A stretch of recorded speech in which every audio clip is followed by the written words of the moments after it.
I remember my aunt Eugenia's story about the mailman who delivered the mail by horseback. My aunt was born in 1914. She told me that one day when the mailman was riding across a creek, that he suddenly heard a very loud splashing sound behind him. He turned around in his saddle to see a huge gray booger with long hair covering its face rush up and grab the horse by the animal's hindquarters. The horse began to struggle and attempt to break away, but all it could do was plunge about. He said that the horse's kicks had no effect on the booger whatsoever. The booger was about 8 feet tall.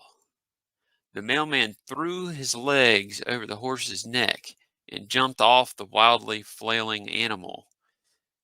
He ended up spraining both his wrists when he landed on the rocky creek bottom. He managed to throw off his waterlogged bag when he hit the opposite shore. He then ran without looking back to the first farm down the road. After recounting his story to the man and his sons at the farm, they armed themselves and hurried back to the scene of the attack. When they arrived at the creek, they found the mailman's bag and the horse laying dead midstream, with its left hind quarter torn off and missing. Wow. Thanks again, Steve, for another incredible story. This one was pretty creepy. I don't know. Are there a lot of Bigfoot slash booger stories like this where they attack an animal?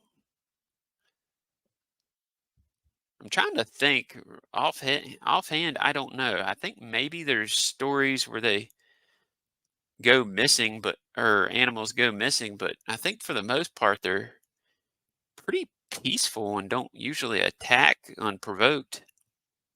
Um, Let me know what you guys think of in the comments about this behavior and what you think of the story. Definitely a good one, I think. You've heard of it, haven't you?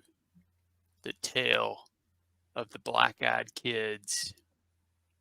For many years, folks have been reporting that these creatures or entities show up at their homes, apartments, businesses, or even approach them in their parked vehicles in a parking lot. They will ask to come in and use the phone or your bathroom, and you'll feel this awful feeling of dread. If you tell them no, they will become violent and terrorize the outside of your house, banging at your doors and windows, demanding to be let in. That's when you notice it. Their jet black eyes. But if you tell them yes and let them in, they say terrible things will happen to you. As you might have guessed, these creatures are no strangers to the Appalachian region. And tonight, I'm joined by my pal, Jared, from Jared King TV, as we go over 5 black-eyed kid stories from the Appalachian region. Now, this first story takes place in Glade Spring, West Virginia, back in 2014. So I'd never heard of the black-eyed children until I encountered them. Still not knowing what in the world or anything they were, I did what any modern 25-year-old male would do. I Googled them. And boy, was I shocked. I wasn't the only one. I had not seen them for myself. I would have just thought it to be another modern urban legend gone viral. Besides my girlfriend, I've only told my brother, who's into everything creepy and horror, for I knew he would be the only one not to judge me or try to commit me to a mental hospital. He's the one who said I should post it here. If this is the wrong sub, then please direct me to the right one. And keep in mind, I'm no writer. I'm sorry for any grammar. I'm an accountant. I don't want any upvotes or try to impress anybody.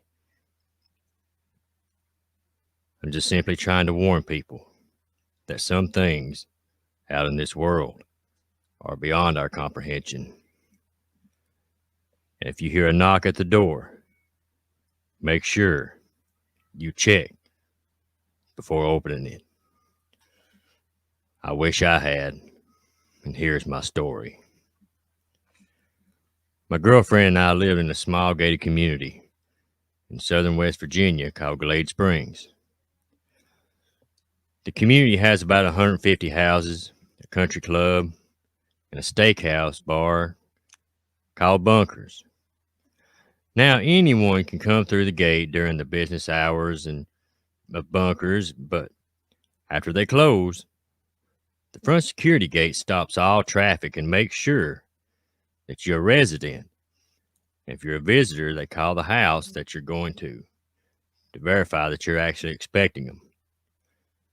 Sometimes it can be a hassle, but hey, I don't have to worry about a robbery. So imagine my surprise when my doorbell chimed at 3 a.m.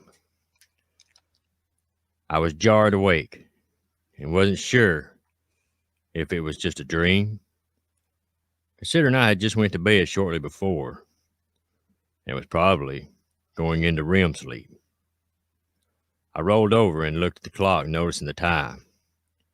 When my doorbell chimed again, I felt a cold chill run through my body. Not reading too much into it.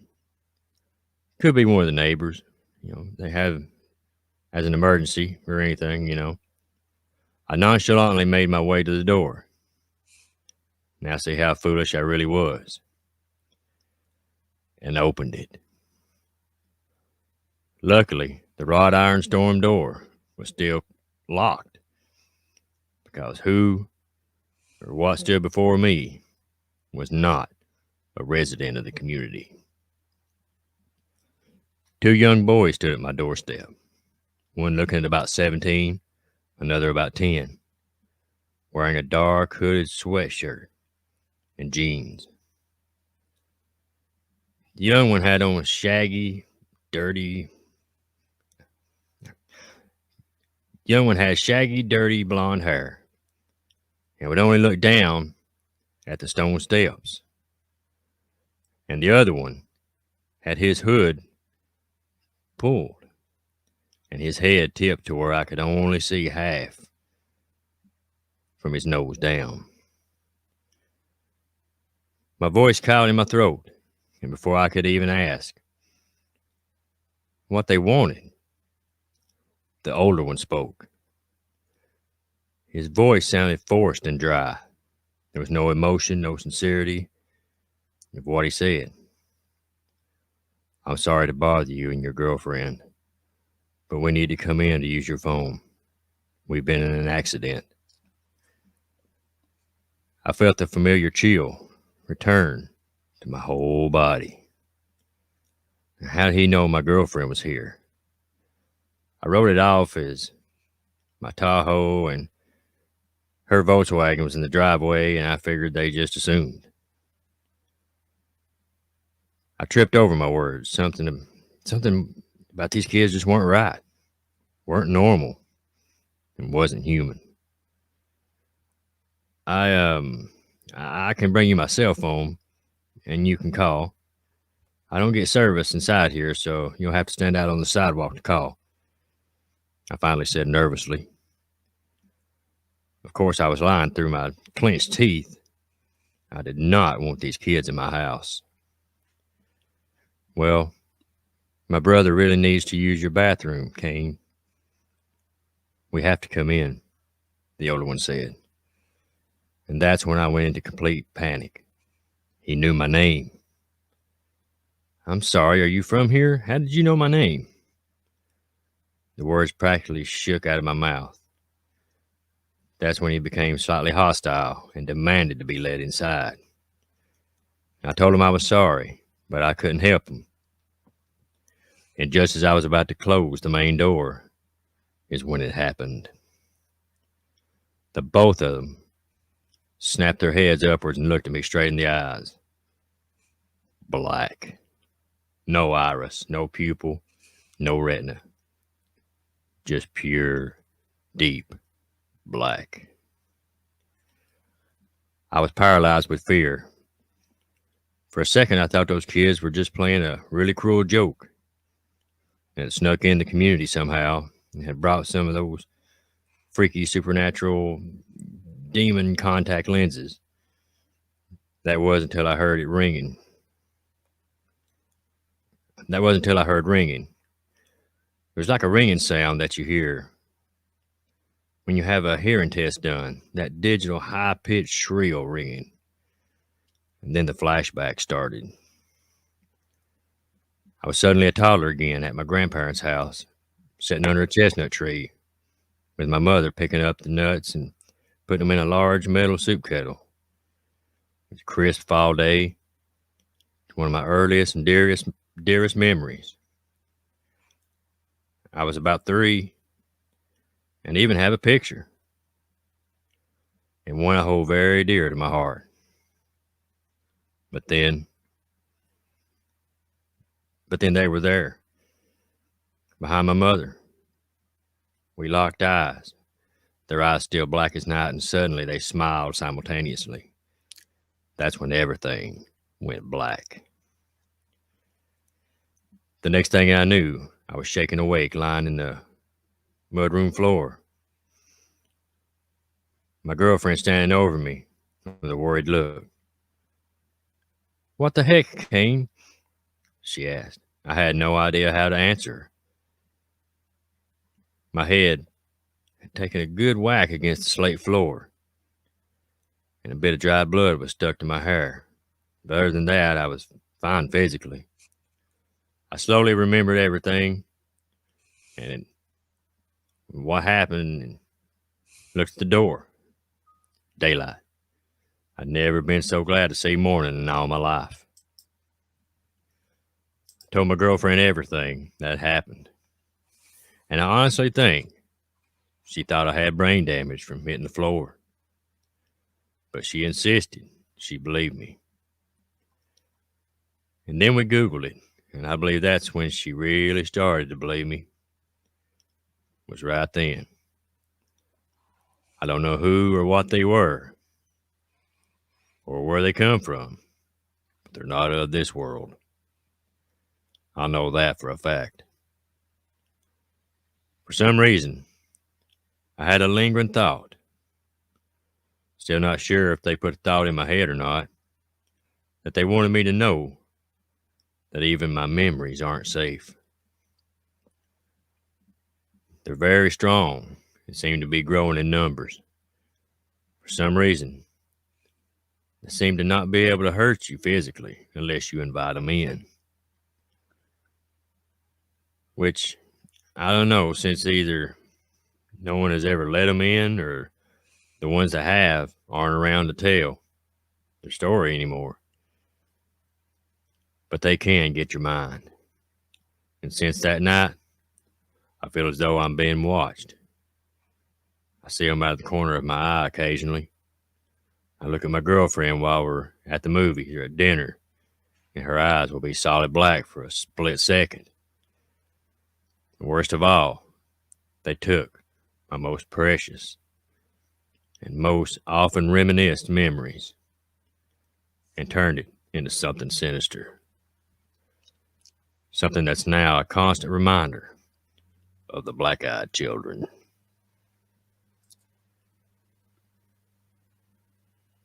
Man, what a story. Mm-hmm. That's one of those that just kind of stays with you. Definitely. I heard about that one about a year ago, or maybe more than that, and it's always one that stuck out in my head. It's woo. That one's probably one of the creepier ones too. Yeah, definitely. And and just to think, of even after the encounter, anywhere you go, no matter what you do, you still see them. Yeah. I wonder if it still haunts him to this day. It's almost been 10 years since that one happened, I believe. Man, I think it was 2014. yeah. Yeah. These things are creepy. Definitely. All right. For our next one, this early account of black-eyed children comes from Virginia in 1950 and concerns a 16-year-old boy known only as Harold. According to the story, Harold was walking home one evening when he came across another boy leaning against a fence as if he was waiting for someone. The teenager attempted to speak to him, but received no response. He was about to walk off and go on with his journey when the strange voice suddenly stated to Harold, "I want to go to your house. You're going to take me to your house." It was then Harold noticed the blackness of the boy's eyes. There was no white in them, just solid black. Harold began to think about turning and running home as fast as he could when something even stranger and more chilling happened. The boy blurted out, "Now don't you run away from me. You're going to walk me up to your house." Harold turned away and ran anyways, faster than his legs had ever carried him before. He later recalled to his parents that he did so, and he heard a scream behind him, a scream that sounded very similar to a bobcat. Interestingly, his parents believed in their son's accounts, so much so that his father was said to have grabbed his gun and immediately gone out looking for the menacing boy who had demanded his son take him to their family home. His mother apparently thought her son had an encounter with the devil himself and stated that she should take him to see a local priest. What do you think of that one? Man, that was freaky. In 1950s, Virginia. Man. That's a good ways back, isn't it? Yeah, that is pretty good way back. 73 years, maybe. Yeah. Yeah, something like that. Like I said, man, that was definitely a freaky one. Especially, I think a lot of it too is, demanding, where especially when he says, don't you run away, oh man. Yeah, and they also seem to know that, I don't know, it's like they have some kind of psychic abilities or something, can read these people's minds. They got the guy's name in the first one, knew he had a girlfriend. This one knew the kid was about to run. Yeah, it's just, yeah, it's definitely mind puzzling, and bizarre how they They know your most hidden secrets, all your thoughts, everything. Yeah. Just spooky. Oh, yeah. Perfect for Alrighty. spooky Appalachia. Definitely. This next one comes to us from Raleigh, North Carolina, that took place in 2012. Carrie Kirshner had intended to stop at the Triangle Town Center Mall on her way home from Wake Tech Community College near Raleigh, North Carolina. But she did. She wished she hadn't. There were very few people there that day. I found it strangely eerie how quiet it was, she said. While walking back to my car, I rounded a corner and saw an old lady and a younger boy. He immediately caught my attention because he was so odd looking. I had never seen anyone like him. The boy looked to be about 12 years old, seemed average at first. But as she watched him talk with the woman, he seemed anything but average. The boy's black hair contrasted sharply with his pale skin. Dark patches hung under his eyes. It looked like he hadn't slept in weeks, she said. He had a very thin face. As she walked closer to the pair, she heard their conversation in a quiet but strong voice. The boy asked the woman for help. He stood very rigid with his hands by his side, looking at the ground as she fished around for her purse for something to give him. As I got closer, I noticed he seemed to get more uncomfortable. The boy began to shift his body when she passed him on her way to the car. Then he lifted his head and made eye contact with her. I froze. His eyes were black as night. Very dull, almost dead, Kirshner said. The look he gave me has haunted me. The feeling I got from him was as though he wasn't there at all, almost ghostly. Eyes locked on Kirshner's. The boy turned slowly, and not waiting for the older woman to give him what she had dug in her purse for, simply walked away. Kirshner doesn't know who or what the boy was, but this memory will stick with her forever. Ever since then, the look he gave me has haunted me, she said, almost like he knew what I had been thinking.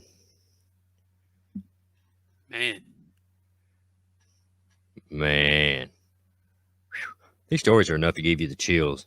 Mm-hmm. Man, I don't know. I wonder what happens if you just don't come to the door or respond to them, Yeah, maybe, I don't know, maybe they just get tired and go away. Yeah, maybe. Or maybe they go to the back door. Hopefully not. Yeah, hopefully not. Maybe, like you said, maybe they just go away. Yeah, hopefully they just go away. I know. I mean, I don't know if I would go to the door at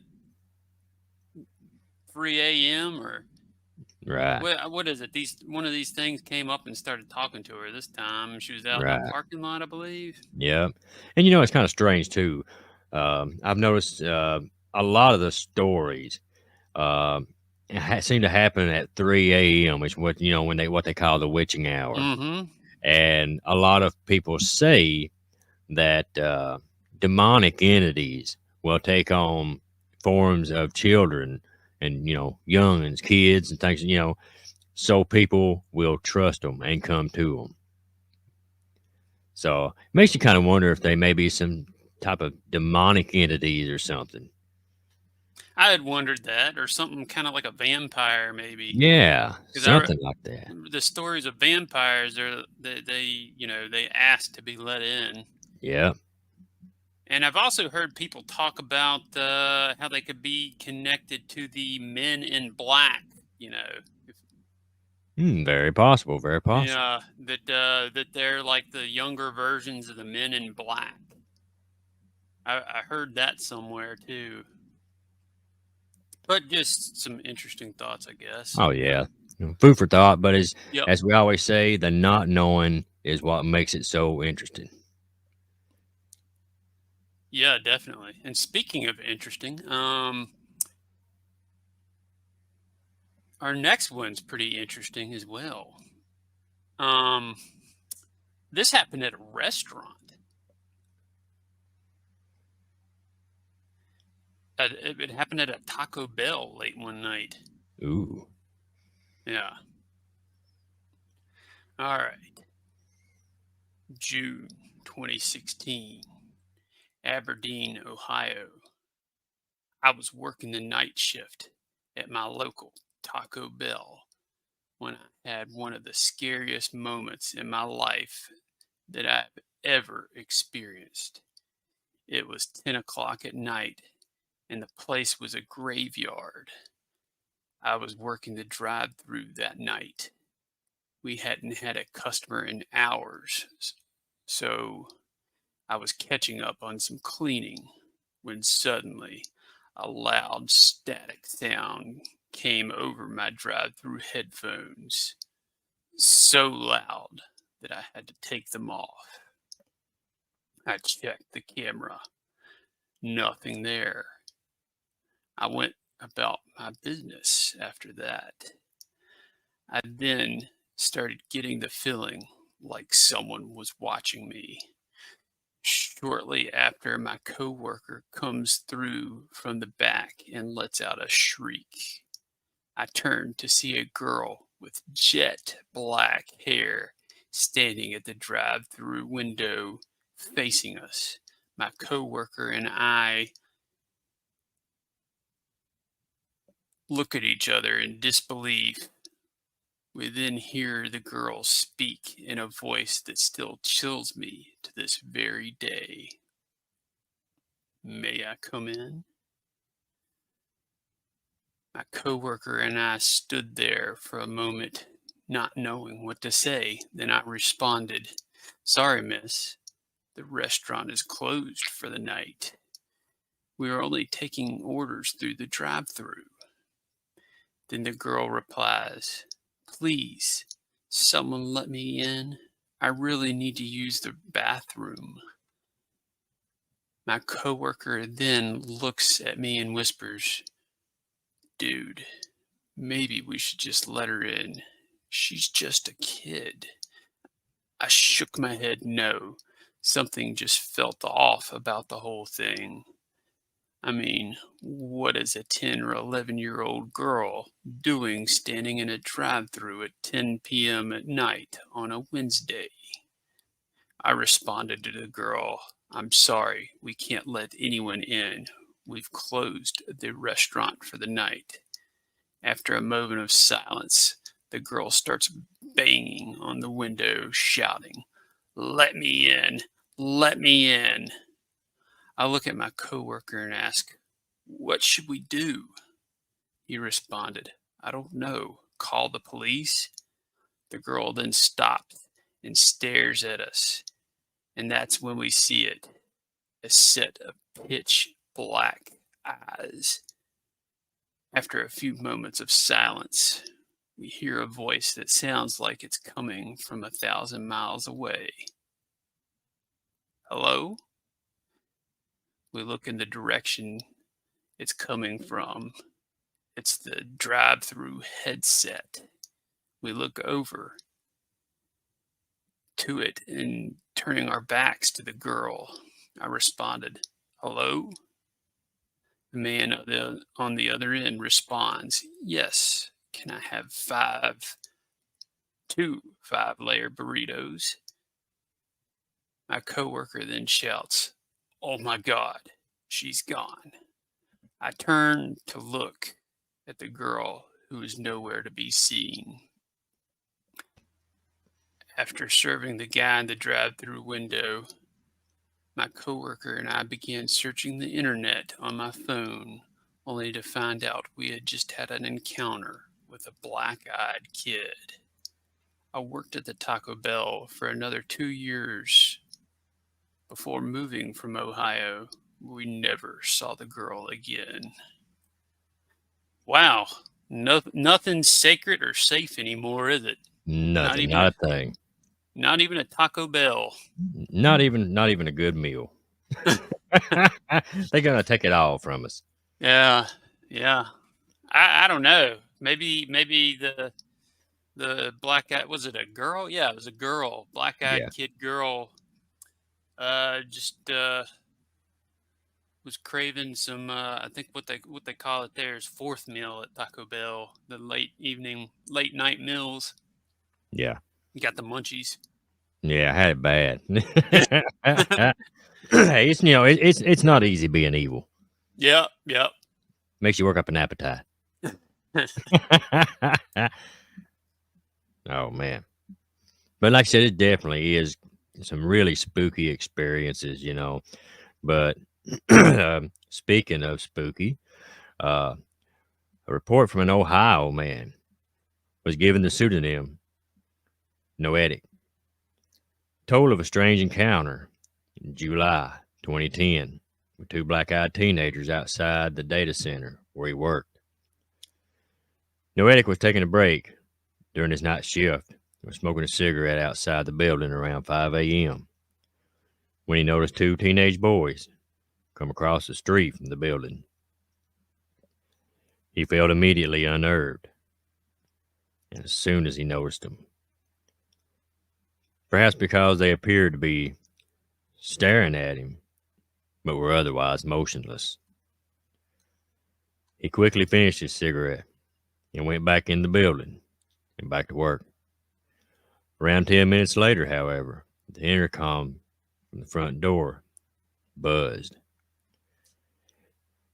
And as Noetic turned to observe the monitors, he could see that it was the two boys who had been staring him down earlier.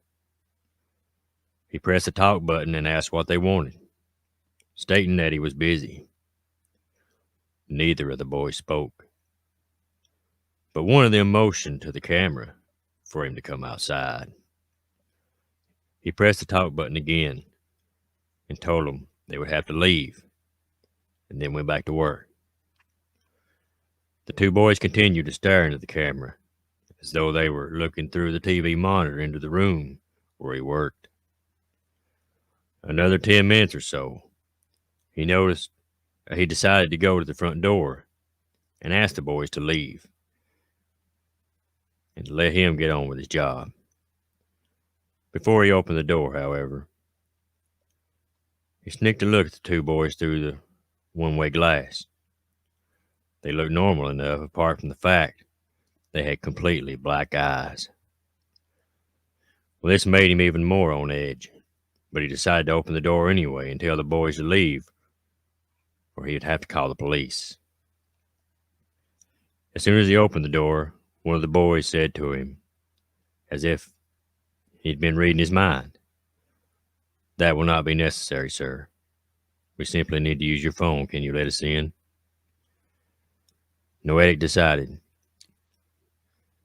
saying that nobody was allowed in.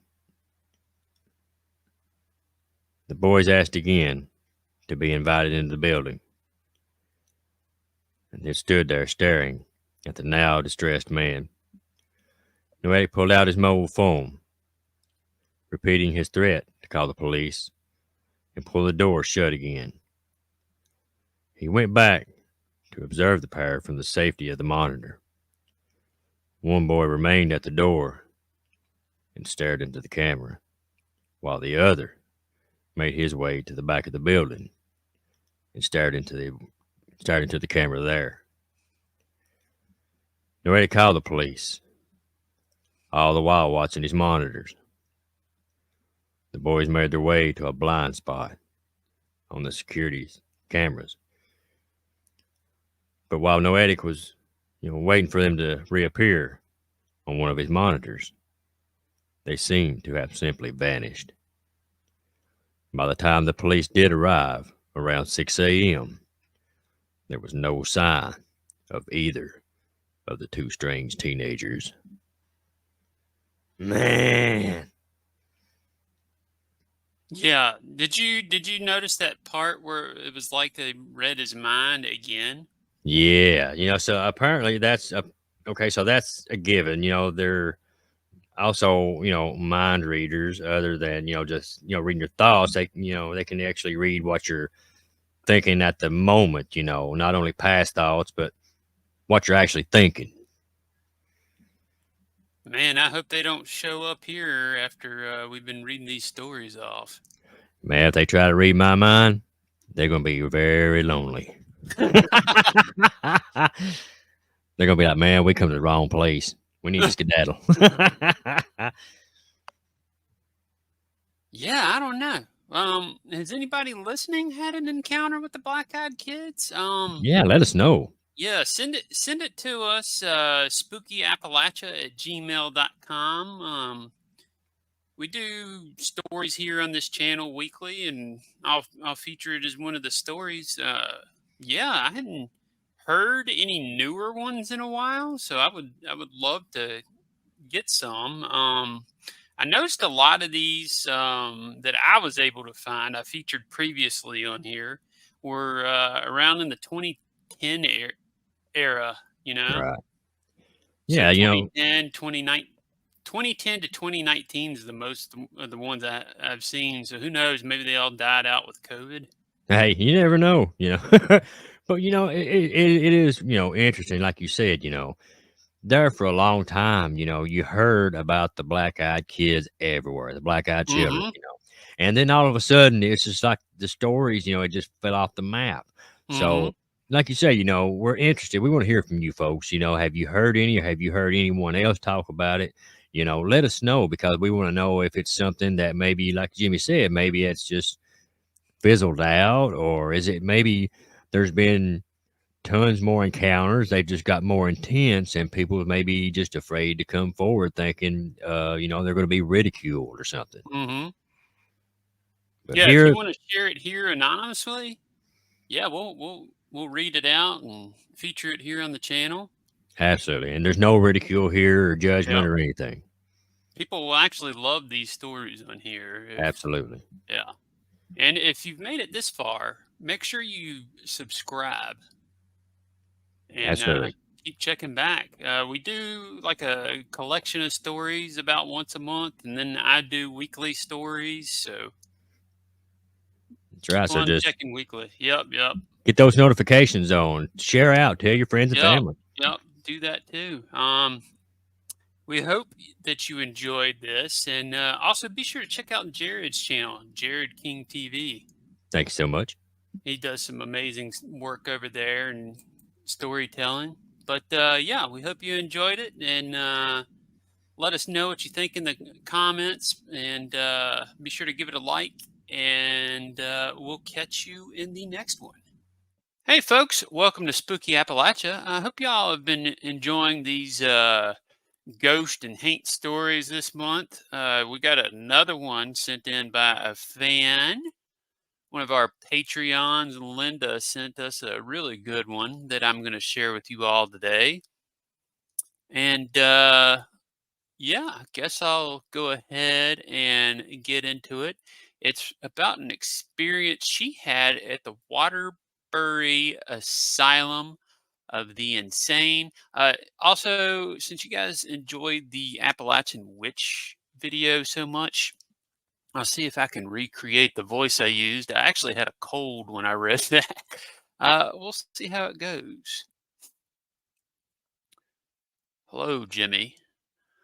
I'm sorry that I haven't had time to write with my experiences lately, but I wanted to get one to you after sharing the Williamson Hospital video that you guys filmed. In Waterbury, Vermont, there was a large complex of a building that was used to be the Waterbury Asylum of the Insane. It was built in 1891 and is considered a historical landmark. especially since it's a especially for its Victorian architecture. It has a dark and morbid past. It was used to house the criminally insane, people with depression, epilepsy, and salinity, along with the criminally insane. It opened a woman's wing where the women were forced into sterilization. So you get the picture. Eventually, the hospital was closed and it became state offices. I had to bring some paperwork to these offices in either 2008 or 2009. The only way to get the only way to get to the office that I needed to get to was to take the elevator to the basement, walk the entire length of the building underground, and take an elevator up to the offices. As I stepped off the elevator in the basement, I could feel a wall of the most frightening feelings, pain, sorrow of the deepest kind, rage, terror, and insanity. I had to walk this gauntlet, and then I saw them. It was a huge open underground space filled with shadows of human beings screaming, running, curled up in corners, withering on the floor, swaying and moaning. I was terrified. I began to run, and I could feel them behind me. The lighting was dim, and I saw two small rooms used to contain uncontrollable people. Recesses filled with blackest black stairways leading nowhere, encased in cages. I made it to the elevator and to the office. I asked for another way out of the building, but was told there was none. I demanded that someone walk back with me, using a lame excuse. The return trip was to the same, but I stayed close to this woman who seemed to be clueless and also irritated with me. When I emerged, I ran to the parking lot and became ill. I was actually quite ill for over a week. Weak feeling, drained, and not able to eat, not able to work. I vowed to never go to that place again. A month later, my best friend Arlene told me that she had to go to the state offices with some paperwork. They never let you mail it. I knew that she was sensitive like me, and although I had made a vow that I would not let her go alone, and yes, I went through it again, holding my best friend's hand, as she too also experienced this terror. After we left, we were both ill and felt incredible despair, hopelessness of abandoned people who now lived eternally as the shadows in a giant, dimly lit basement. People who were literally tortured or tortured themselves in a call of insanity. No, I have never gone back, and neither has my friend, and I highly recommend that you don't go either. And so, Jimmy, this is my experience at Waterbury Asylum of the Insane. Thank you for letting me share my story. Wow, Linda, thank you. This was an incredible story. I'm sorry you had to go through all that, but it was definitely Definitely a great story. I really enjoyed it. Let me know if you guys liked that way of reading. It's a little taxing on my throat. I have a hard time doing long stories with it, but if you all like me reading it that way, I'll try to keep on doing it that way. Yeah, just let me know in the comments what you think. Hey folks, welcome to Spooky Appalachia. Today I'm joined by Jared from Jared King TV. Hey, folks, how's it going? So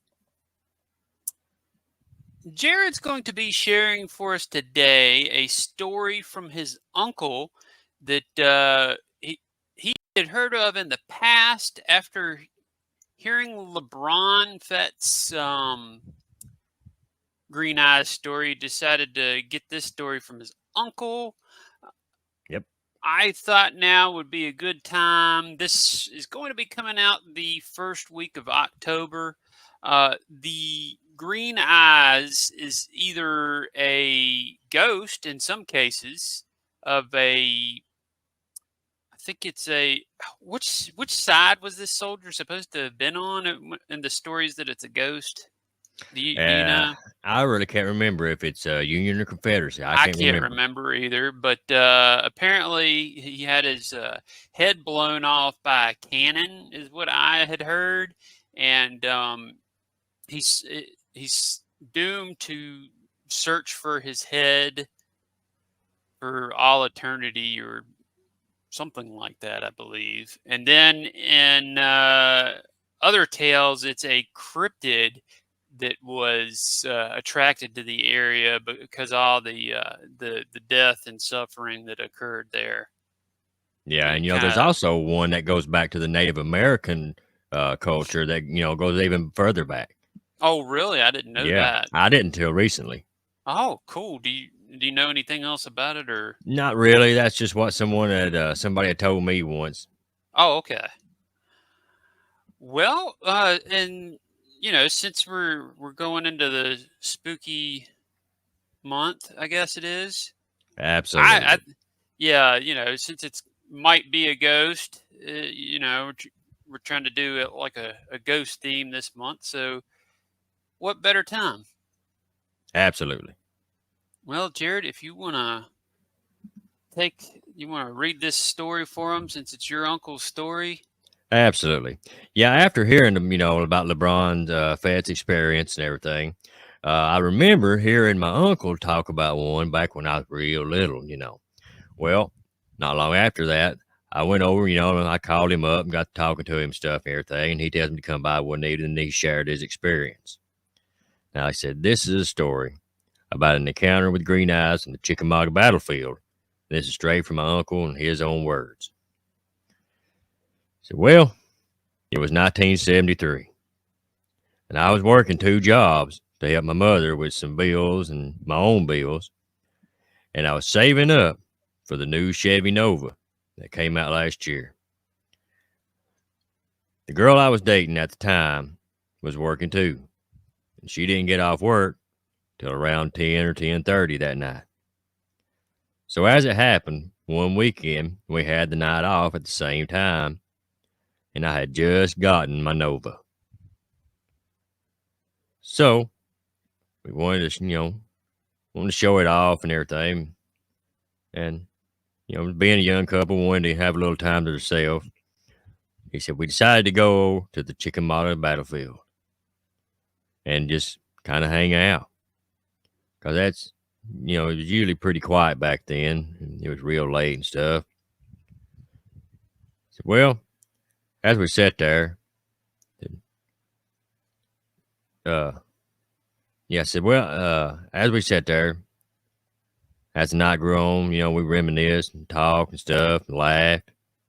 So we was talking about how eerie it was without the crowd of people being there, the general public.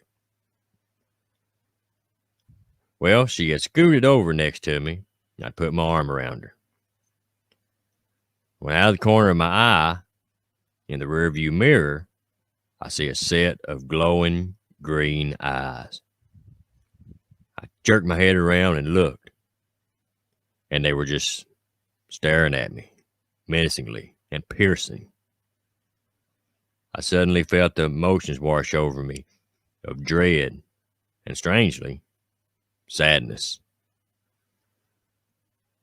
But what had me the most was absolute and sheer terror. I screamed, which in turn scared my girlfriend as she screamed, not even knowing why. When I turned around, started the engine, dropped it in gear, and punched it. We headed out of there, spinning tires, throwing grass and gravel. We was going down the road, which is limited to just a few miles an hour, but we was going wide open. Looking in my rearview mirror, the green eyes is still there.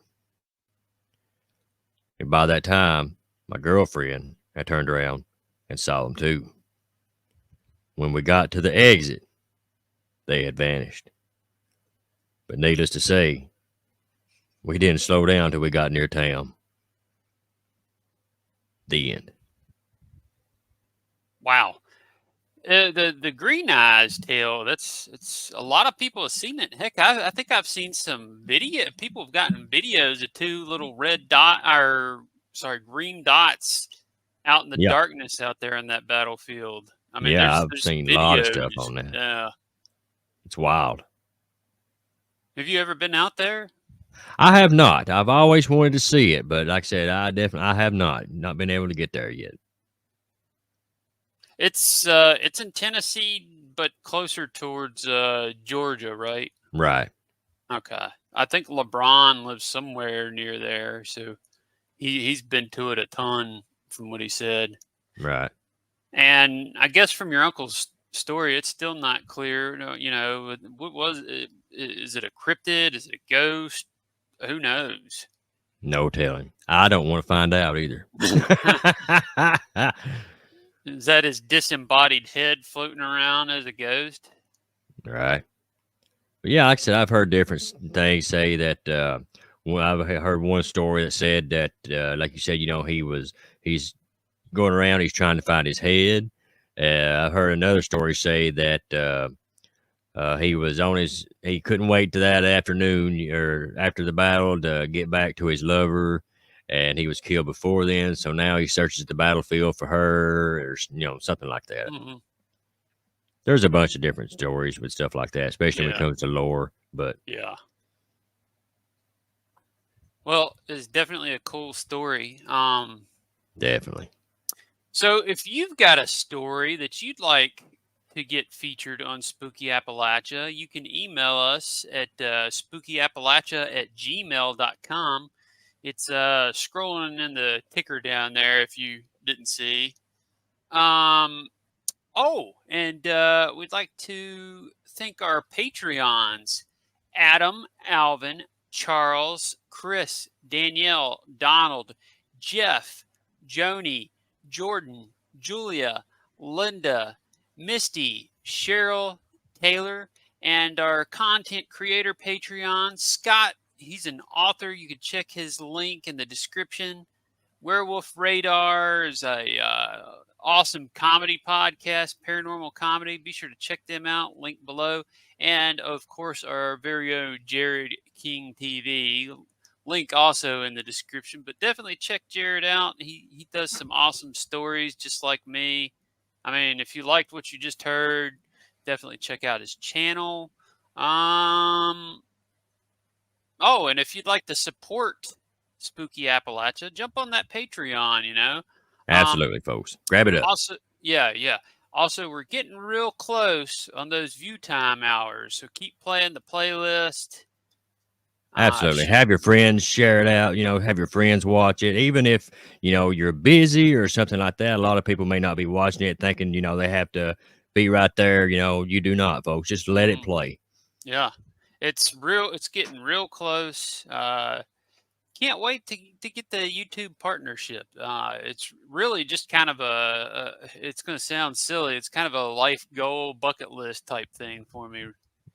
And man, you've come a long way, man. Such a short time, dude. I am so proud of you. How far you brought the channel, man. Thanks. Yeah, it seemed. I think it was May that I was at No, 1,000 hit 1,000 back Yep. in May subscribers, and then just a couple of weeks ago, while I was at the Mothman Festival, hit 2,000. That's Absolutely. just a couple of months. Yeah. It's crazy. But yeah, thanks for sharing this story, Jared, and coming on and reading it for us. I thought who else would be the better? I mean, it's your uncle's story. I thought Right. you should be the one to tell that one.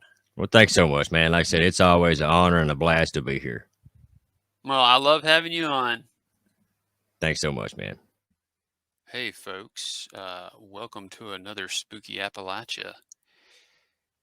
So tonight I'm joined by Jared from Jared King TV. Hey, folks. How you doing? We're going over some spooky Appalachian witch stories. Yeah, which I believe is a very first for your channel, right? That's correct. We've never done any. Well, we've done the Black Sisters. Well, yeah, So yeah. I guess that counts. But we figured, in the spirit of Halloween, that we would go over 5 Appalachian witch stories just for you guys. Absolutely. Jared, I believe that you were going to read the first one. Yeah. Now, folks, this story was sent to me by one of my dear friends, Hassie Bell. She said, when I was in my early 20s, so there was this old lady everybody said was a witch, and she lived down the road from us. So she was always in the mountains gathering herbs and such. So I used to think that she was an herbalist of sorts, till one night, me and 2 cousins were walking home from going to the picture show. We was walking down the road, and all of a sudden, we began to hear something.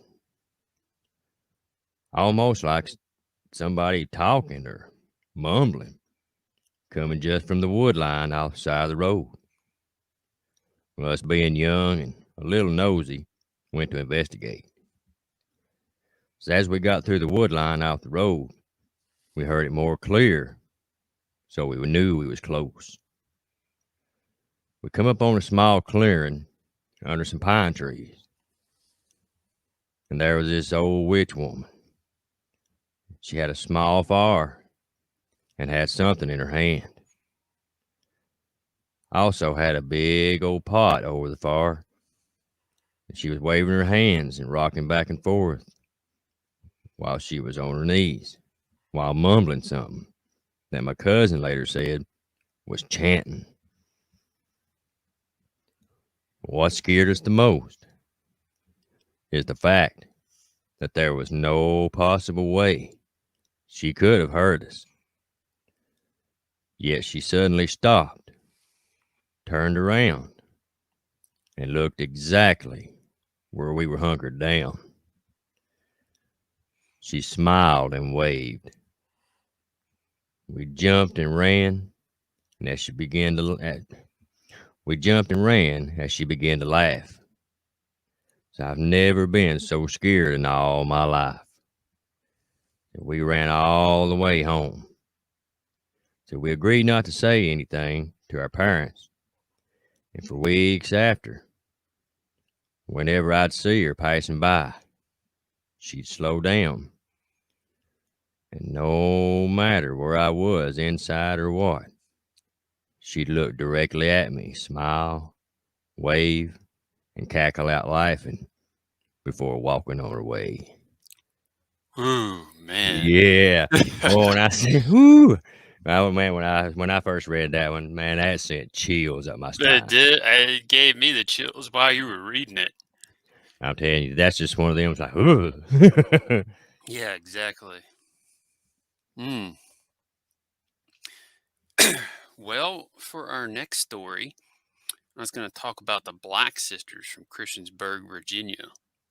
This is a wild one. Yeah, they were rumored to be which is in this is from the town I grew up in. I don't live there anymore, but they were big talk of the town, even 100 years later. Right, right. That's what I start to say. They have been for a long time. Yeah, and everybody that went to the Christiansburg Middle and High School, everybody was always saying they saw something weird or strange, and then the building, the old Christiansburg Middle School, was on top of their former college, I believe it was, and that's why it was haunted, or said to be haunted by them. Like, I would go there. It wasn't my main school, but I went there some, and my grandma worked there, and it just always felt, you know, how some of those paranormal type places are. If you visit, they just have a heaviness to them. Oh yeah. Yeah, buddy. It just doesn't feel right, and you want to get out of there. That's how it felt to Yeah. me. It just did not feel right, and I always wanted to get out of there. Wow. And what I always thought was interesting about this story here, especially about the Black Sisters, is the more you dig into it, researching it and history and everything else, the more you dig, the more you find. You know, there's so many families out there that has stories, uh, people, from their family history that passed down from, back when they were around and things. And it's just so wild. Hmm. This might be one of the most well-known haunting and witch stories around. I believe so. I believe There's even so. a movie about them now. Yeah, it sure is. I don't know if you saw that. I ain't, man. I need to look that up for sure. I need to too, especially since it's from my former town. Right. But I'll go ahead and get into it. All right. This story is about the Black Sisters of Christiansburg, Virginia. I've heard many stories about the Black Sisters. Today I will share with you some of the local legends and stories that I've heard growing up. From what I can find, the three sisters were called the Black Sisters because they wore all black clothing. They wore black shoes, dresses, gloves, hats, and veils, as though they were going to a funeral or mourning.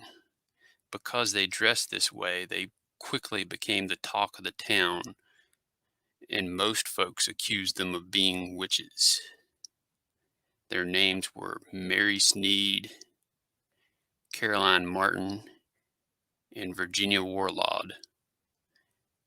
Mary and Caroline came to Christiansburg around 1902 to help their sister Virginia run the Montgomery County Female Academy. Around this time, a few mysterious events began to happen. First, there was the disappearance of a controversial, illegitimate baby birthed by one of the students at the school. Shortly after, Mary's son John was found burned to death in a bed just a week after his mother and aunts had taken out a very large insurance policy on him.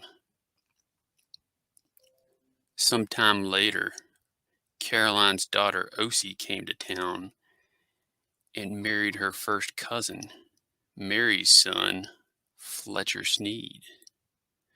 Sometime after, Osie became pregnant and Fletcher left town. And so it was up to the Black Sisters to take care of her.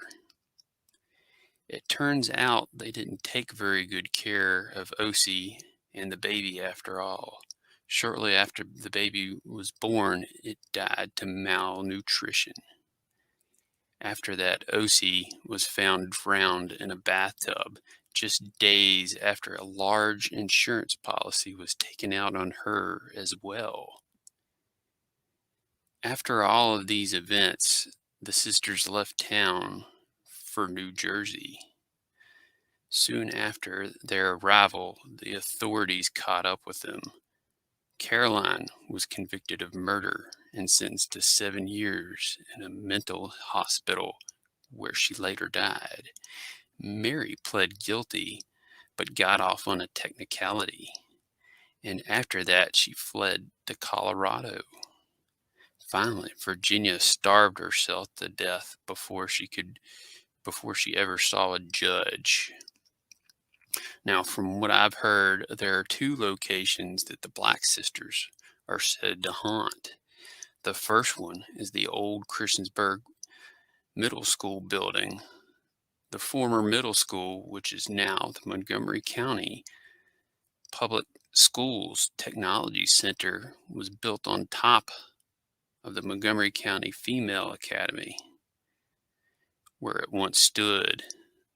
There have been reports of lights going out randomly, whispers and footsteps in the hallways when no one else is around, and dark, shadowy figures in some of the rooms and hallways. The other location I've heard is one of the sisters is said to haunt Sunset Cemetery.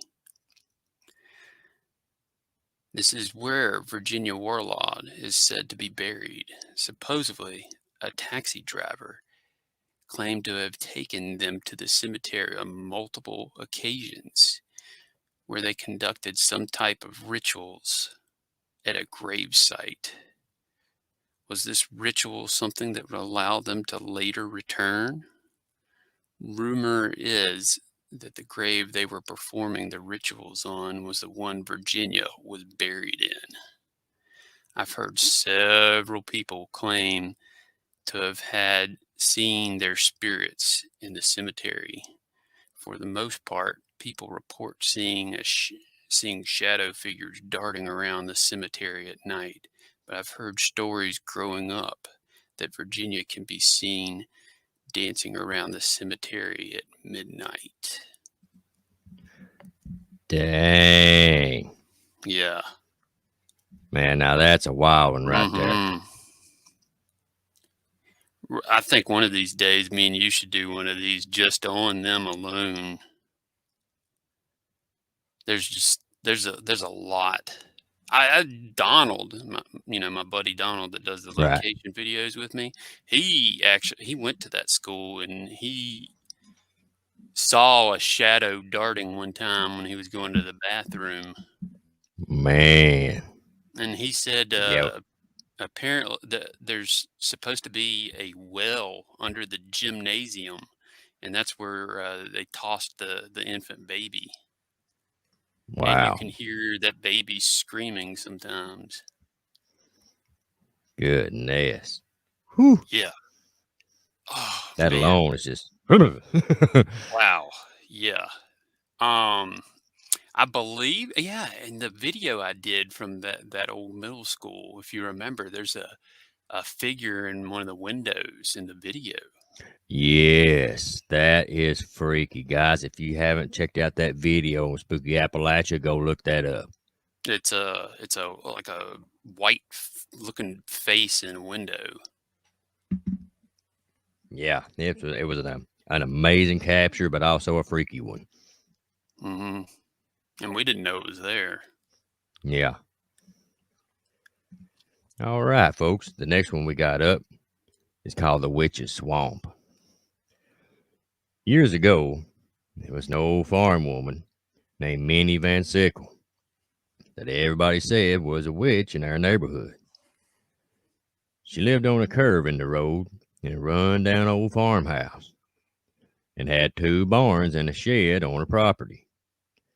I remember riding down the road at night with my folks when I was a kid, and as the car would approach the bend in the road where she lived at, the headlights would illuminate her front porch, and sometimes she'd be sitting on the porch glaring at us as we went around the bend. I once asked my great Aunt Jane about her, and she bluntly replied, "She's a witch." Another time, I asked an old farm widow in her neighborhood about her, Now, this woman here was a highly Christian woman, and when I asked her if Minnie was a witch, she kindly hesitated and replied, "Well, she's done some strange things," and that's all she said. Her land was once farmed by her husband, but before he died, he sold off all the farm ground to a man named Nicholson. But he kept the house and the barns and about 5-6 acres of his land. Nicholson was one of them fellers who had a lot of money and bought up land to eventually develop into houses. However, he never moves fast, and sometimes it's years before he does anything with the ground he buys. For instance, I used to squirrel hunt on his land, and today there's a big old fancy home right where I used to sit and hunt gray squirrel.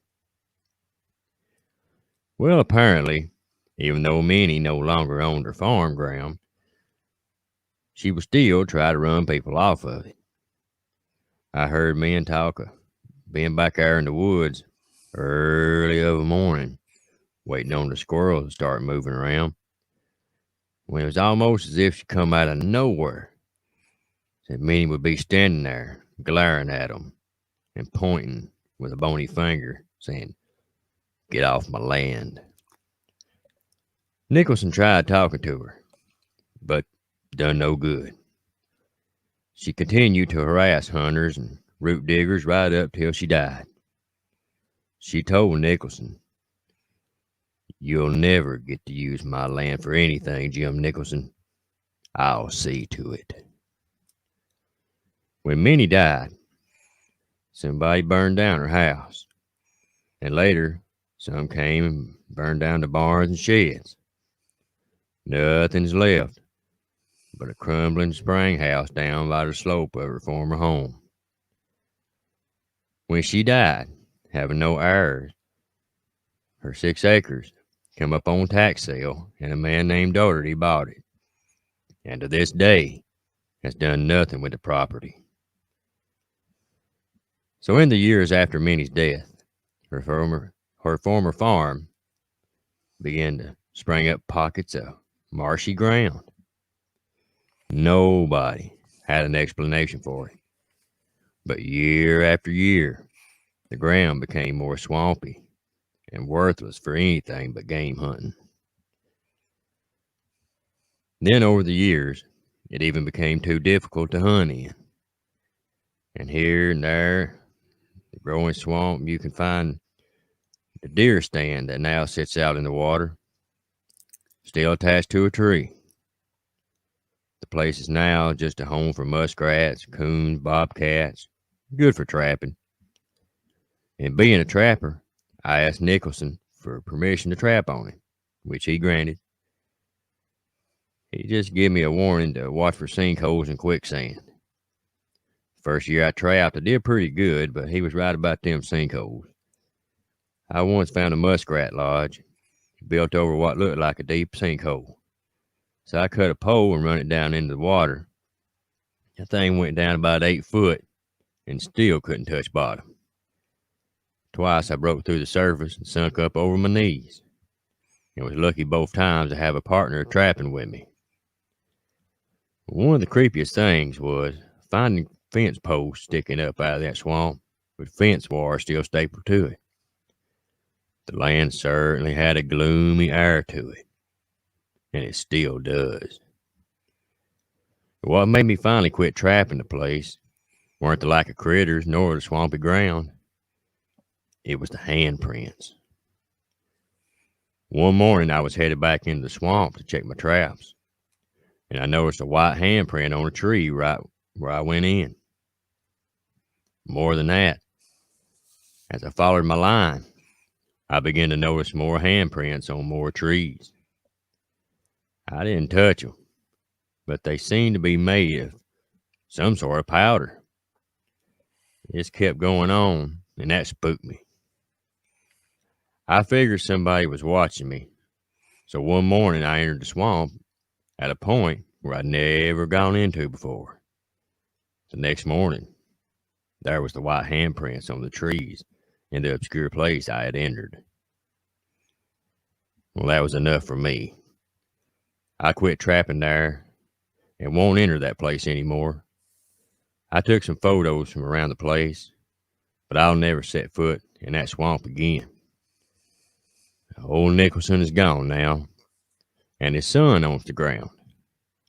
He says it's a worthless piece of property to him, and it's been classified as a wetland, so it can never be used for anything except waterfowl and critters that live in it.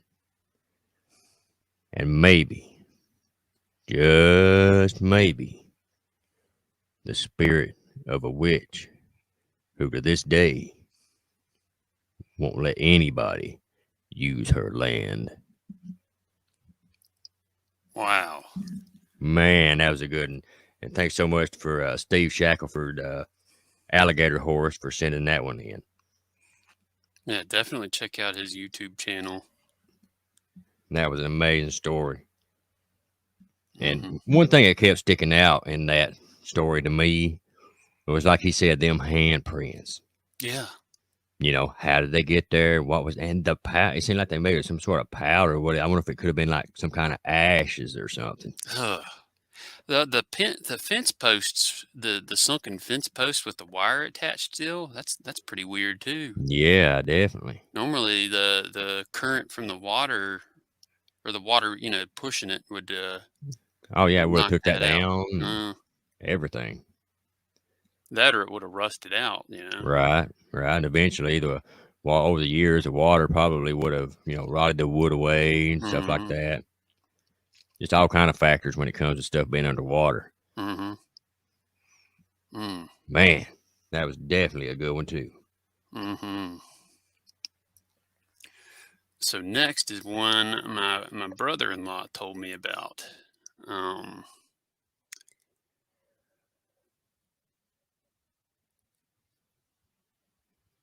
He found out about it from his mail route near Woodville, Virginia. Yeah, this is a good one too.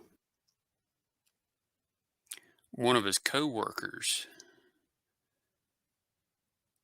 told him to watch out delivering mail near the witch's house at the end of town. He said that a lot of strange stuff happened near there. The other mailmen did not want that route, so it was given to my brother-in-law, being the new guy. The story took place about 11 or 12 years ago. A lady lived there. She was kind of a hermit and kept to herself. Even back then, no one wanted to deliver to her house. They all said she was a witch, and she would sneak up on anyone who came by and chase them off. People said animals would go missing, and people too, from that area.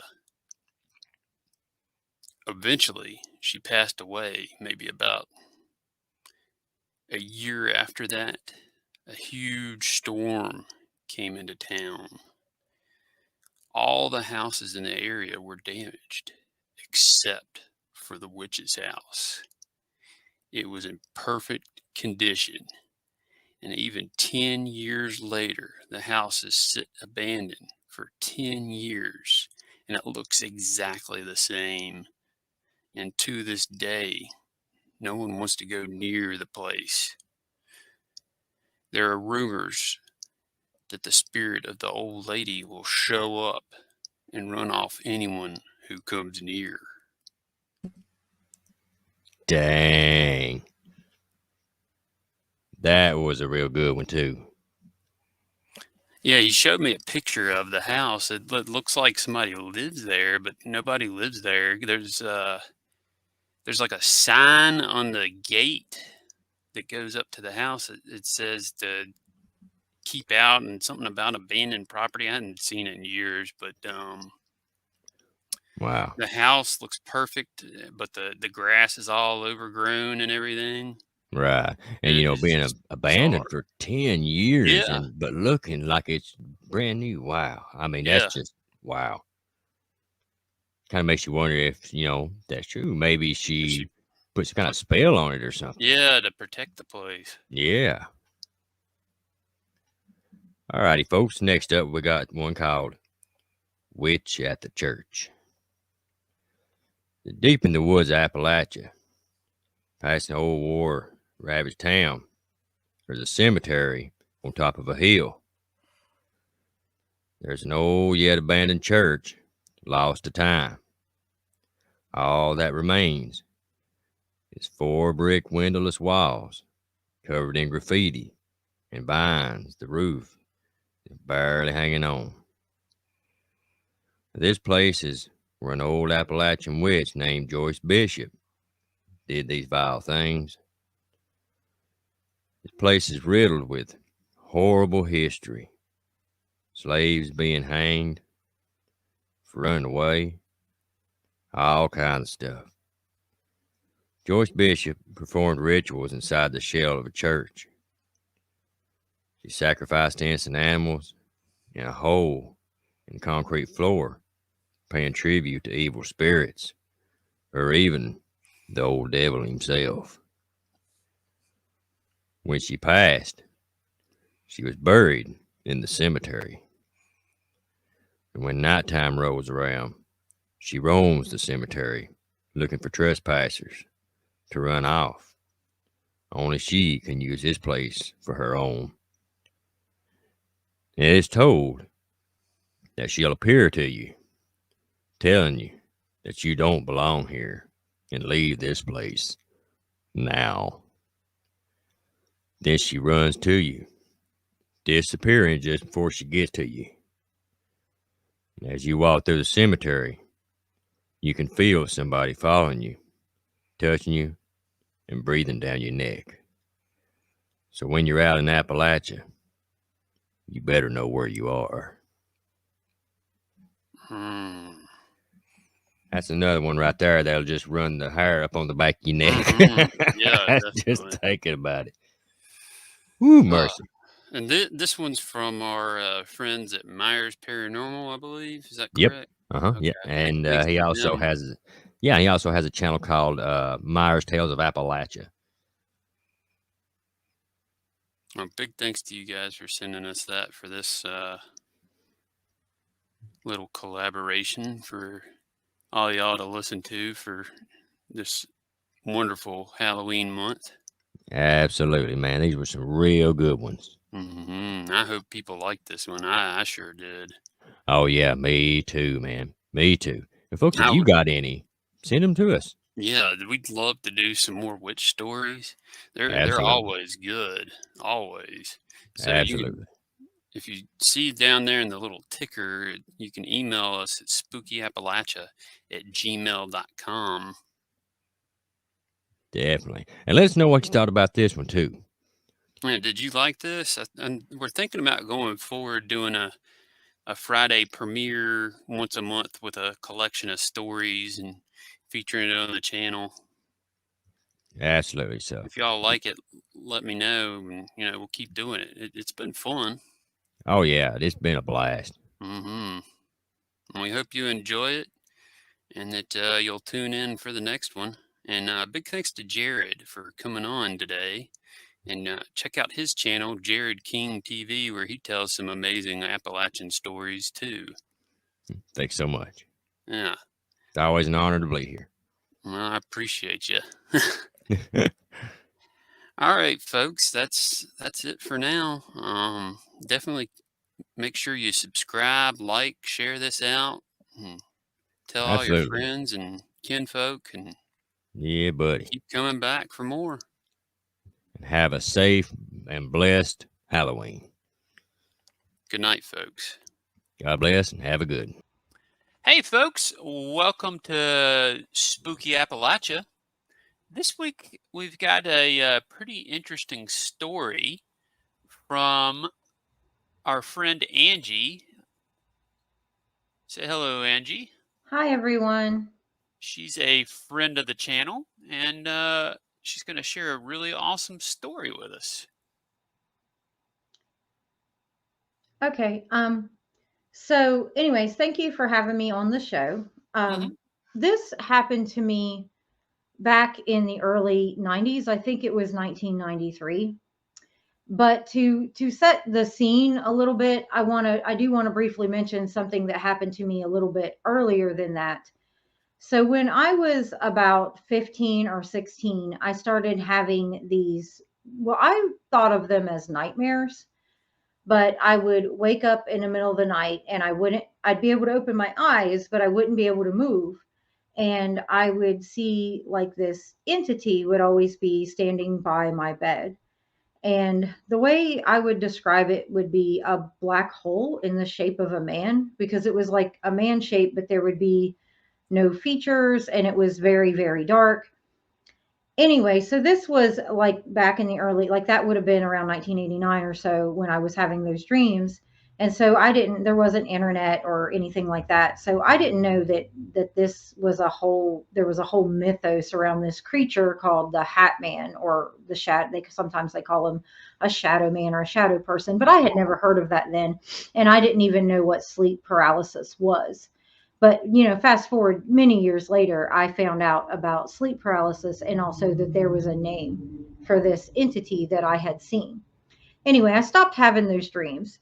So when I was 18, I got married, and my now ex-husband and I lived in an apartment that was kind of expensive, so we wanted to move. And so we found this other apartment that had a lot better rent.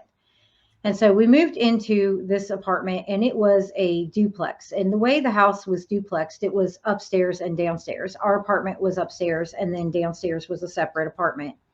And we entered through the front door of the house. And then the people who lived in the lower apartment, they would enter through the back door. Anyway, so when you came in our front door, basically the front door had two windows on either side, and to the right was a wall because that was the exterior of the home. And then immediately in front of you was a staircase that went up directly into our apartment. Now, on the left, there were two interior doors. They were padlocked. And what the landlord told us when we moved in was that he had padlocked those doors on both sides so that neither apartment could access each other. Anyway, when you went upstairs, the bathroom was in front of you, and next to that it went basically kitchen, bedroom, living room.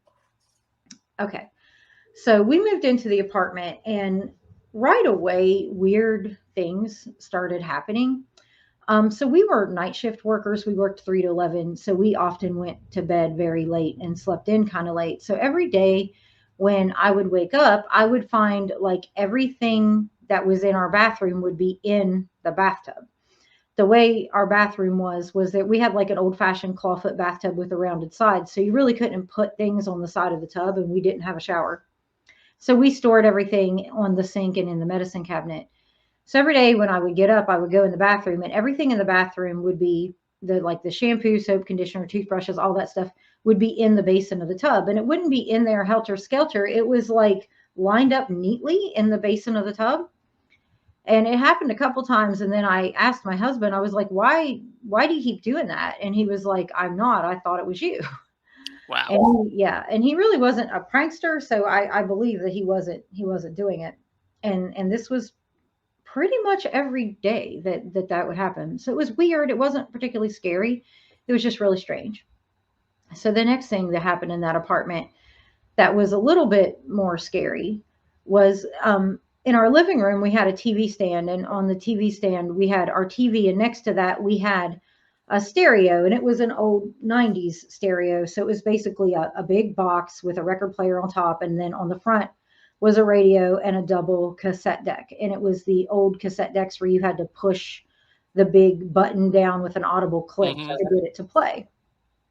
So we were sitting there, me and my ex-husband, and our friend was visiting, and we were all sitting there watching a movie, and the play button on the tape deck suddenly just pushes down, and the music starts playing really loud. It was Wow.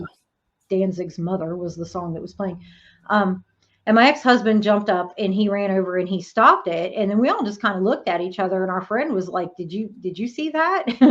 Because we had all seen the button just went down, like an invisible finger pushed it, and we heard the click and everything. And it really freaked us out. But we couldn't find anything wrong with the tape player. And our friend actually always called it our haunted apartment after that. But so that was all lead up to the main event, the thing that happened that was truly terrifying and led to us moving out of the apartment. So one night, so as I mentioned, we stayed up late and we slept in late. So one night we were going to bed and it was around 3 a.m. We had just got settled into the bedroom. We'd turned everything off. My ex had actually put the little TV in our bedroom on low so we could watch something and fall asleep to it. And we heard our front door open and close. Ooh. And yeah, it was, and we, we had friends who, like, we were young. We had friends who drank and partied. So for somebody to show up at our house, like in the middle of the night, maybe home from the bar, couldn't, it wouldn't have been that strange, but they didn't have a key.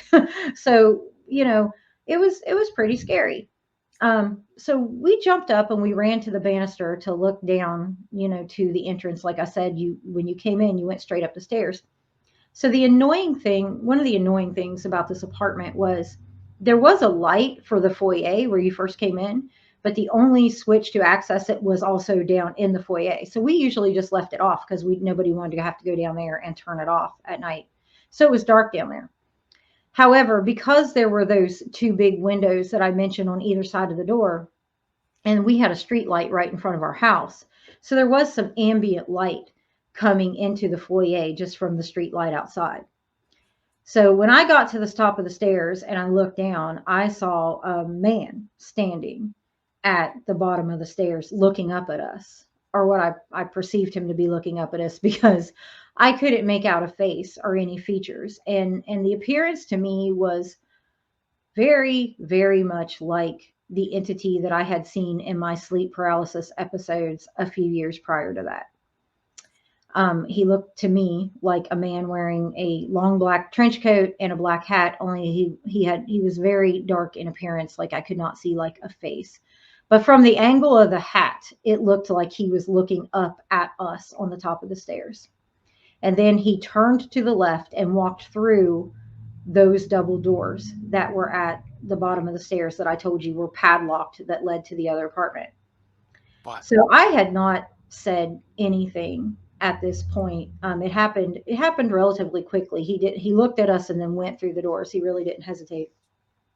So my ex-husband runs down to the bottom of the stairs and turns that light on and starts inspecting those doors. And I said, "What is it?" And he said, and what my ex-husband replied to me was, "There was a dude in here." So I knew at that moment I wasn't dreaming, because he had seen something too. And so I went down and we inspected the doors. They were still padlocked. We could not find any other way to open those doors. We could not hear any sounds from the other apartment to indicate that they were awake or anything was going on in there. We inspected everything down there to try to find, and our door, the door to come into our house, when we checked it, it was locked. Now, of course, someone could have locked it behind them if it had been unlocked, but we could not understand how the person had went through the doors to the other apartment. And they definitely had not walked back out our door, because we would have seen that very clearly. They would have been backlit and we would have heard it. The door was noisy, which is why we had known someone had came in to begin with. We went back upstairs finally, and we did not sleep that night. I mean, we were both very scared. And when I asked him to describe what he saw, he said there was a guy with a hat and a long black trench coat at the bottom of the stairs, and he went through those doors.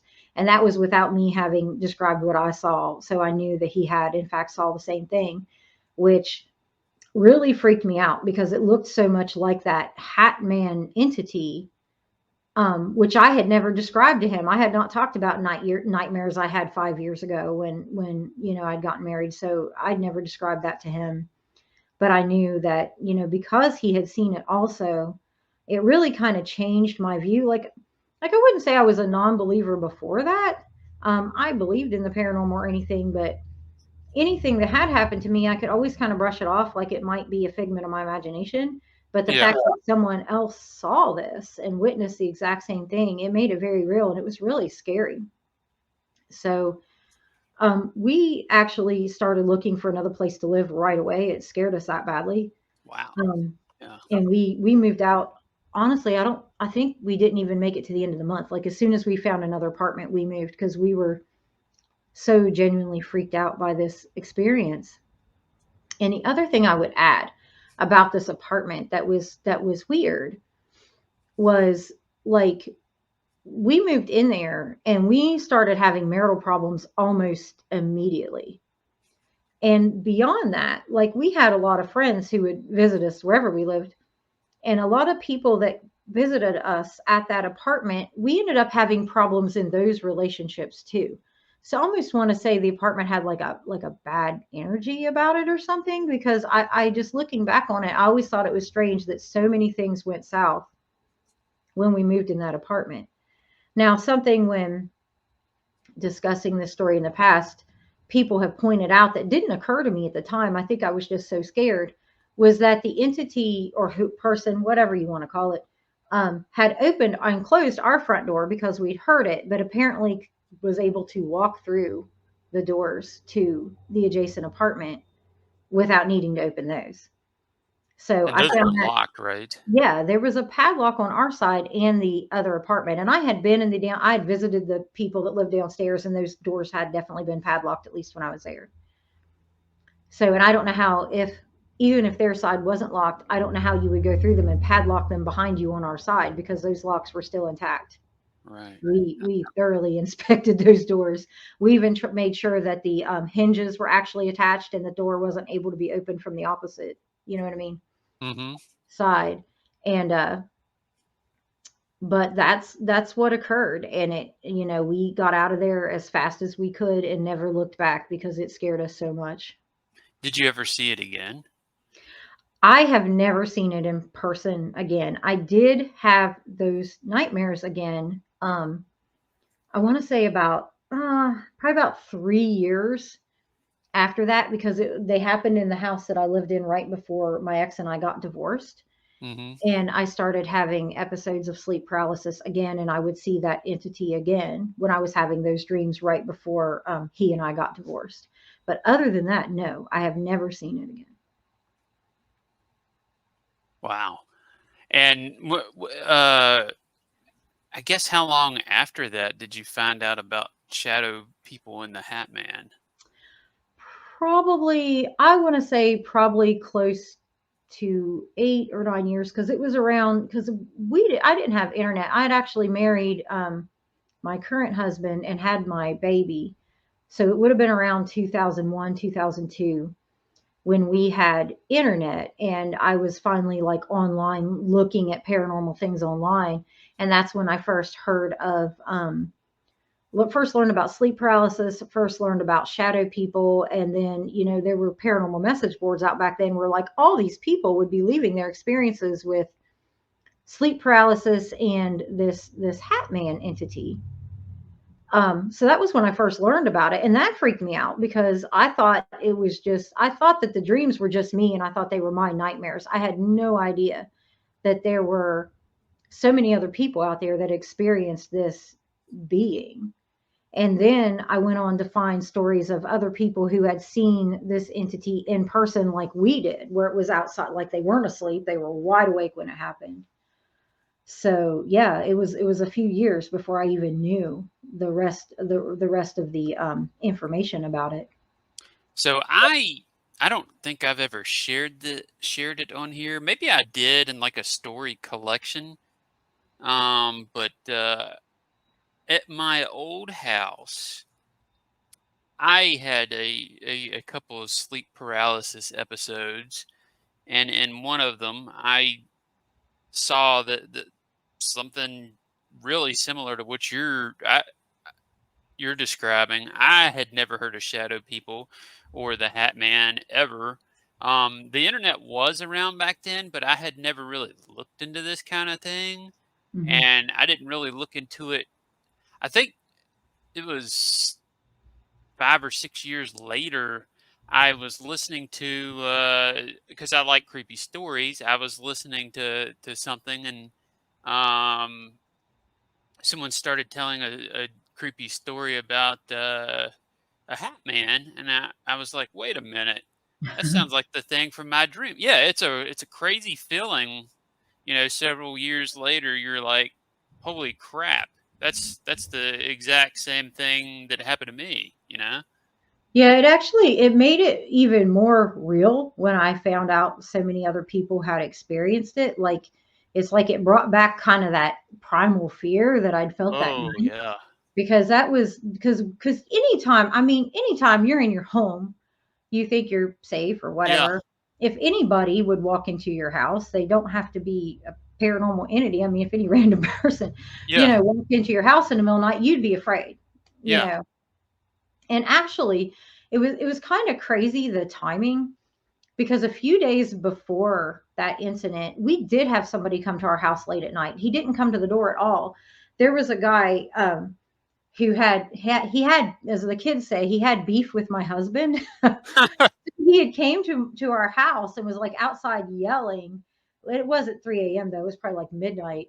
He was outside yelling, wanting my husband to come outside so they could fight. And he didn't go. But so my first thought that had popped in my head when I heard the door was that guy was back, and that he Ah, had like picked our lock or something and was breaking in. That had been my first thought. So I was already scared when I got up, because I thought, oh Lord, these guys are going to fight on my stairwell. yeah, But then, when I went to the stairs, I mean, I remember just like I stopped cold when I saw it. And it was just like I felt like, have you ever had that feeling like when your heart drops? yep, yep, That's what I would describe it. It was like I felt like my heart dropped when I looked down the stairs, and I just felt like a cold chill, because it was like, what am I looking at? Because seeing it in your sleep paralysis, when the next thing it occurs is that you wake up, you're like, you can kind of tell yourself in that moment it was a bad dream. yeah. That's Nothing. that's what I did. I was like, that had to be a dream. Hmm. I'd fallen asleep on the couch. The weird that I guess it's the textbook definition of it is I thought I was awake Right. and it was a dream. I'd fallen asleep on the couch, and in the dream, I opened my eyes from being asleep, and then the thing was standing there looking at me. So I'm curious, because every time I had the sleep paralysis, he would always be standing like right by my head. Mine, when I had it, I I lived with two roommates, and it was a 3-bedroom house. And I was in my room on the couch. I'd fallen asleep watching TV, and this was on the other side of the room. The figure was standing in the doorway, Hmm. staring. Looked like it was staring at me. I couldn't really make out a face. I part of me kind of thinks there was like some red dots or something, but I couldn't make out anything. And it was like a big black void, Hmm. and it was just standing there. And then I couldn't move, and then I just jerked, and I was awake. It Yeah. probably didn't help I'd fallen asleep watching Buffy the Vampire Slayer. Yeah, I will say I was a pretty heavy consumer of horror content in my teens, so I always kind of had chalked it up to that. Like I thought, well, you were listening to Hellraiser on tape before you fell Hmm. asleep. Of course, you're having bad dreams. Yeah. But it would always be would be standing near my head, because I remember I always had to like I wouldn't be able to move my body, but I could move my eyes, and I always have to kind of like roll my eyes up towards the top of my head to look at him. And he would always just be like there, and I would feel like, it was very scary. It was Yeah. terrifying.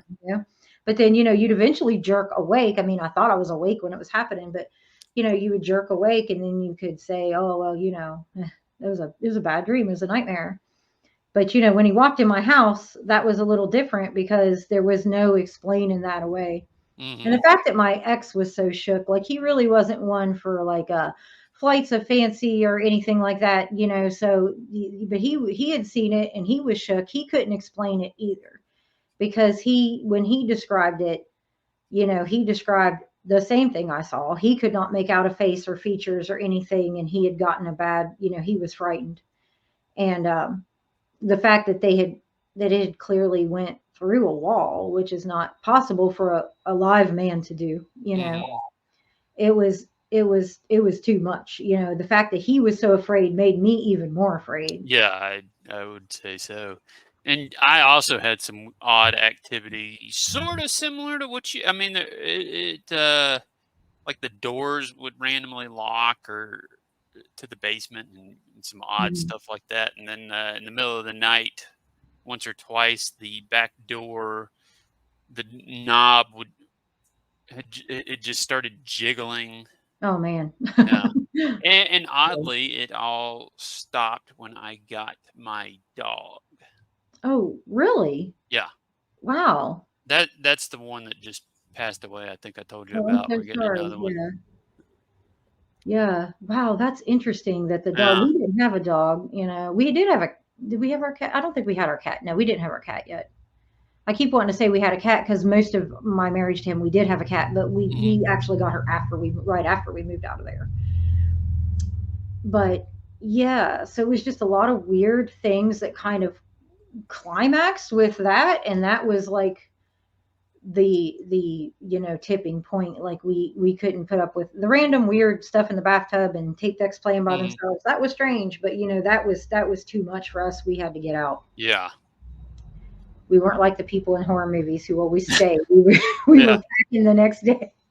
No, I stayed there I mean, I didn't really think much of it, and I just stayed there for several years, and then it just stopped. And I haven't, nothing like that happened again. There was the woman in white story I did on here a couple months back. I think that was the last kind of paranormal thing that's happened to me. It was over the COVID lockdown. Yeah. Well, I've had a couple things, like random weird things happen. I actually had one thing happen before that was scary, but was more like, oh, I could write this off, I guess. But, everything, like I said, that moment was the moment that I was like, yeah, this stuff is real. There's no denying, and it did spark, like I was already interested, but it definitely sparked a lifelong interest. I've always been fascinated by it ever since, but I honestly haven't researched too much after my initial foyer into like looking into the Hatman. Like after it was like it scared me so bad. Yeah, I haven't either. Memories, like I didn't even read about it that much after that. I was kind of like, yeah, I don't know if I want to know. Yep. I didn't like, how like if you feel like if you talk or think about something. Oh yeah, definitely. Yeah. I guess I never want to see him again. Yeah, I don't blame you one bit. Well, thank you so much for coming on and sharing your story. Yeah, absolutely. If you did enjoy coming on, definitely come on again and share another one if you'd like. Yeah. Yeah, that'd be great. And at this time, I'd like to thank all the Patreons who support this YouTube channel and I guess podcast too, which is how you listen to it. I totally forgot about that. But thank you, Adam, Alvin, Brandon, Charles, Chris, Danielle, Donald, Jeff, Joni, Jordan, Julia, Linda, Misty, Cheryl, Taylor, and our content creator Patreon, Scott, who's an author, Werewolf Radar Podcast, and Jared King TV, who's a YouTube channel. He shares stories like ours. But thank you, everybody, tuning in, and big thanks to Angie for coming on and sharing this story today. Really appreciate it, and I really enjoyed that story. It definitely gave me the willies. I hope it did everybody else. Thank y'all, and have a good evening. Hey, folks, welcome to another Spooky Appalachia. Today, we've got a special story, and the person who has the story is coming on to tell it to us. We've got Laura from Queen Laura TV over on YouTube. Hey, Laura. Howdy, howdy, howdy. How's it going? How are you doing today? Good, you? I'm doing pretty good. Well, you've got from what I hear, a pretty incredible story to share with us today. I feel like it's pretty awesome. It happened when I was about 5 because I was in kindergarten, and Oh, okay. yeah, What but I year remember was it? this. God, I was born in '83, so this would have been what, '88, That 1988, that sounds right. 88, 89, somewhere around in there. But this has been a long time ago, folks. Telling my age now. Mhm. That's great. But where we lived at in just out in between Dole and Sparta at this time, my dad worked at a sawmill, North Carolina? Sparta, Tennessee. Oh, there's a Sparta, Tennessee. I did not know that. Okay. Yeah, that's where I'm from at. Okay. And my dad worked at a sawmill, and Mm-hmm. the sawmill owned the house that we lived in. So it was just like a little clapboard house, lumber with the little slats on it and whatnot. And it was on the corner of a T-cross. There was a road on the left side. There was a road in the front. And then the right-hand side was the yard.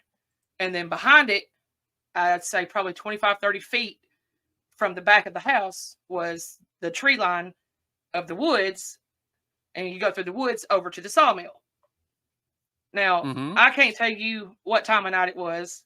I don't know, but it was nighttime. Mm-hmm. In my room, I shared with my mom and dad because the room that I had there, the electricity was messed up. So I had to share.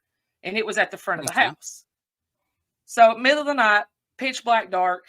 I got up, needed to use the restroom. So, I went through the house. I was never afraid of the dark. Never have been. So I walked through this entire house going to the bathroom, which is all the way in the back. And I went in. And as soon as you walk in, on the left here is the toilet. And on the other side of the toilet is the bathtub. And inside the bathtub area, there was one of those rectangular shaped windows, like a vent window. And so while I'm taking care of business, I'm sitting there and I start hearing something outside of that window. And curious little 5-year-old that I am, no fear of anything, I stand up on the side of the bathtub and lean up and look outside of the window. And in that tree line, just right on the line between the grass and the trees, this tall, black thing is standing there. And he's not looking at the house. He's looking off over towards the road. And so I'm just standing there looking at him. He's got full body hair, jet black, like I said, tall ears, an elongated snout, regular hands, but his legs were like, dog legs, like the hind legs of a dog. And he just was just there, just existing. And, I kind of went, oh. And he turned and looked exactly where I was at in the window, just looked at me, kind of tilted his head, and then stepped back into the trees and disappeared. Whoa. And now I know a lot of people are thinking, oh, you probably saw a movie. We didn't have TV. I didn't watch movies like that even when I went somewhere that had a TV because I was not allowed. The only thing that ever got watched in the house, even after we did get TV, was Westerns. And I don't think there were werewolves on Westerns. And like I said, I saw him. He stepped back. I just, oddly enough, stepped down and walked back through the house, walked back into the bedroom, laid down and went back to sleep. That has stuck with me my entire life. I bet it would have. Did you ever see it again? I want to say that I have, because I've seen stuff in the woods, because we lived way out in the middle of nowhere. And but it was only glimpses of things in the woods. So I can't be for sure that I did see him again, but I want to feel like I did. I kind of want to feel like he's kind of just always there, because that would just be neat. What do you think it was doing? Well, the direction that he was looking was towards the road, and across that road, behind the houses that were over there, was a whole lot more denser set of woods. So I kind of think he was just kind of maybe checking things out, seeing if maybe there was more of his pack maybe over there. I don't know. Maybe he just lived nearby. Yeah, he was just maybe he worked at the sawmill. I don't know. Oh, yeah, it could have. Yeah. Oh, I guess we didn't say it on here yet, but you believe it was a werewolf. I do believe it was a werewolf. I do not believe it was a dog man, because I've heard a lot of people explain when their sightings of dog man, and he doesn't match the description. It's totally different. I can show everyone the drawing you made of it. Here it is. See the much longer elongated snout, the longer, taller ears, the more defined body hair, more defined body hair he had. It was fur. Yeah, it's a lot different in my mind. I feel it's a lot different from Dogman. That's just my personal opinion. So yeah, I don't really know a lot about Dogman. I just know it gets talked about a lot around here, and a lot of Dogman I've just always sightings. been told to. Yeah, I've just always been told to not talk about it, don't think about it. So I'm not saying very much about Dogman. Well, I understand. There's a lot of people that says that if you talk about him, he'll show up, and I'm like, exactly. Well, yeah. I mean, I feel like that's kind of like with anything, though. If you talk about it enough, it'll show up. True. So you think it could have been possibly a werewolf of one of the sawmill workers you were saying? Well, I mean, I don't really know. I just kind of just a guess. Yeah, I mean, I was, like I said, at the time I didn't really know what he was, and then when I started getting older and started, delving into the world of the supernatural and cryptids, I was like, hey, so that's what I saw. And then so, I tried to best replicate on paper what I saw that night. But that's a really good drawing. Thank you very much. And I have heard of werewolf sightings in Appalachia before. I don't recall. I don't recall them exactly, but I've definitely heard of them for sure. I've heard of several, but there's always that it's Dogman, it's a werewolf. Yeah. With the Dogman, they have a more blunt snout. It's more short.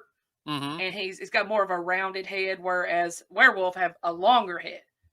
And the one I saw, had a real. The best way I could describe it is he would be a German Shepherd if he was a dog. Gotcha. Yeah. Yeah, that sounds real creepy. But I didn't. The thing of it is, I never felt like he was gonna harm me. Like, I never felt like he was there to burst through my window and rip my face off. He was just chilling in the woods, and I spotted him. So it didn't feel threatening or anything like that. No, no, not at all. And that's another difference. I feel maybe it was just because I startled him, and maybe he saw I was a little kid. I don't know. But I still think it's a very awesome thing to have gotten to see. Yeah, definitely. Now I just need to see Mothman. I got some words I need to have with him. Yeah, you get you a Mothman sighting and you let me know, okay? I will direct him to you. I want your story. He can stay where he's at. I'm good. I'll be like, we got a friend to go visit. Come pick me up and we'll go. Well, thank you for sharing your story with me. That was definitely interesting. This drawing's incredible of it.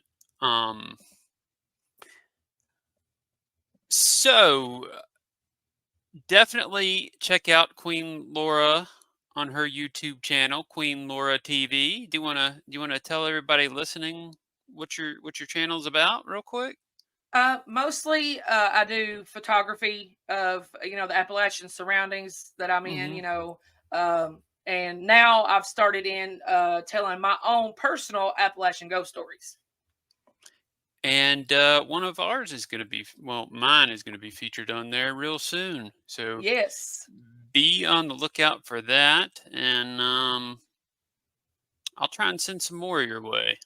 that would be awesome because I'm very interested in having people's own personal ghost stories, things that they have lived through and survived, because I find that very interesting. I do too. That's a big part of what this channel is about, I guess. All Well, right. you do an awesome job. Oh, thank you. I don't. Oh, you're welcome. So, if you made it this far, I think that means you're a real, true Spooky Appalachia fan. And if you are, leave a comment and let me know that you are a real, true Spooky Appalachia fan. I'm curious to see how many people made it this far. I know I said that I was taking a break till the end of the year, but I thought this was a cool idea and couldn't resist. You know how I am. I love doing this. I love making these videos and seeing all your comments and likes and all the view numbers, and I don't know, I just love doing it. I can't stop myself, but yeah, thank y'all for tuning in. I hope you enjoyed it.